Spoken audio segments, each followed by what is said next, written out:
I've got here one of the ad accounts of 7 to 9 figure brands that we work with, generating performance like this, and this. And today I'm going to show you what I do on a day-to-day basis to actually optimize this account to ensure it delivers the best possible performance with the ads that are inside here. So I'll just walk you live through the optimizations that I action here. Now the optimization process has always 2 steps. The first step is to turn off not profitable ads. Let me show you how we do that. To do that, we set the start time frame to the last 7 days. Why last 7 days? Well, because if we would look day by day, the performance is usually quite fluctuating. So here, for example, this campaign didn't get any purchase at all, no rows at all. Then here 15 rows, and here the next day nothing at all. This one got 30. So on day-to-day basis you can't really tell anything.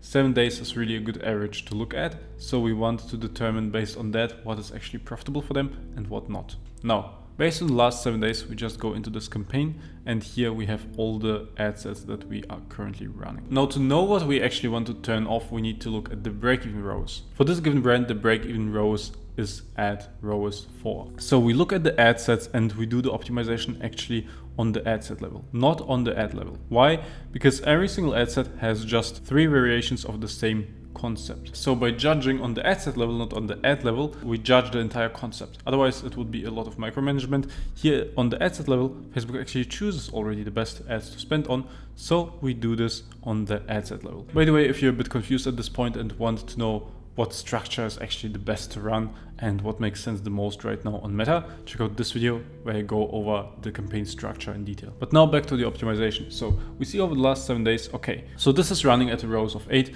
That's amazing, so we keep it of course. This is running at a rows of 3.6. That's actually quite close to 4, but not quite 4.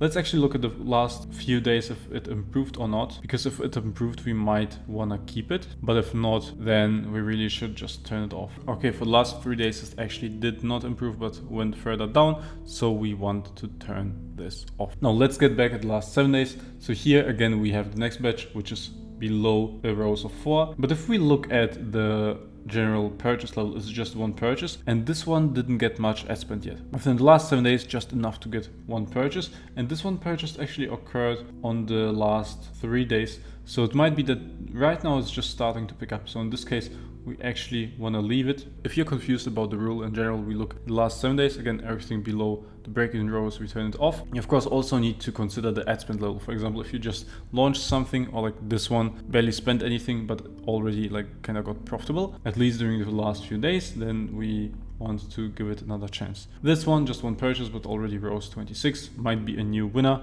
Didn't spend much yet. Of course, we want to keep this. Now let's also take a look at these batches because they didn't generate any rows or purchases in the last 7 days. Let's take a look at those. So those were actually just launched not that long ago, October 10, October 6, and they didn't really spend much. In this account, we want to spend at least $300 to make a decision. It really always depends on your AOV. Here in this specific account, we want to spend $300. That's the rule. So they actually all didn't spend that amount yet. So we just kind of give them more time to actually do that, to make a judgment, because it might be that some sales will roll through within the next like $30 to $50 spent, and then this could turn already profitable. Now we did all that. Now let's also take a look at the catalog. So here rows of 9.7, really great. We have multiple catalogs running here. Actually, like these 2 are great with the rows of more than 10. This one is below the break-even rows of 4. Let's look at the last few days again if it improved or not. Actually not. So by our rule, we turn this off as well. Now that was the first step of the optimization, which is eliminating not profitable ads. What we want to do next is actually decide if we want to scale or not. And this is really simple. The way we do this is we look at the last 3 days every single day. Let's do this. Now you can see that the ad account is actually currently in a small dip. Conversion rate on the website really reduced, and we wanna stop it from losing money. So what we wanna do here right now is to actually reduce the budget. The way we do this is we have a break-even rows. Again, that number we use to determine what to turn off or keep on from the last 7 days. And then what we also have is the target rows. The target rows for this account is 6. And what we do is we look at the last 3 days every single day, and then we see, okay, like, is it above the target or below? If it's above, we increase the budget by 20%. If it's below, which is the case right now, we decrease the budget by 20%. So here, 650 times 0.8, because that would be 8%. of what it is, 520. We swap it here. Bam. Okay, updated.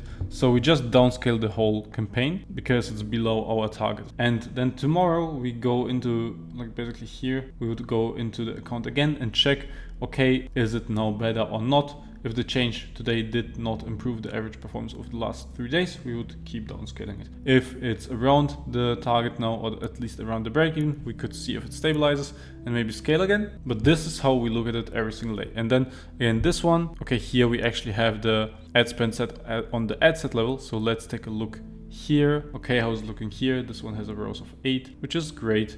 That means actually we can scale this one by 20%. That would move to 180. And then this one did not get any purchase at all, which is a ROAS of 0. So here we decrease the ad budget. This is at 100, which is the minimum ad budget that we run per catalog campaign or per CBO. In this case, like that's the minimum budget. Otherwise, because it's rather high AOV items, we would not get any sales at all if we spend that little. Over the last 7 days, it was still quite doing well, quite and profitable. So we actually keep this running right now at this amount spent. If it gets not profitable over the last 7 days at any point, we turn this off.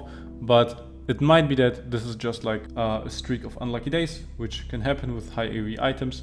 So we just want to keep this running. But as soon as it breaks rule number 1, which is not profitable within the last 7 days, we would still turn it off. Chances are, however, because this was very profitable over the last 7 days, is that there will come sales in again, and then over the last like 3 days, tomorrow or on the next day, it will be very profitable again, and then we can maybe even scale it. Now, those were all optimization steps we usually take every single day. Apart from that, of course, we launch ads. Again, if you want a detailed guide on the ad account structure, check out this video. I have explained very well in detail how you can actually run this kind of system. Apart from that, if you have a 7 to 9 figure e-commerce brand and want someone to do this for you and also help you with the ad creatives in the overall funnel strategy, click the first link in the description. This is exactly what I do for brands. Keep scaling. Bye.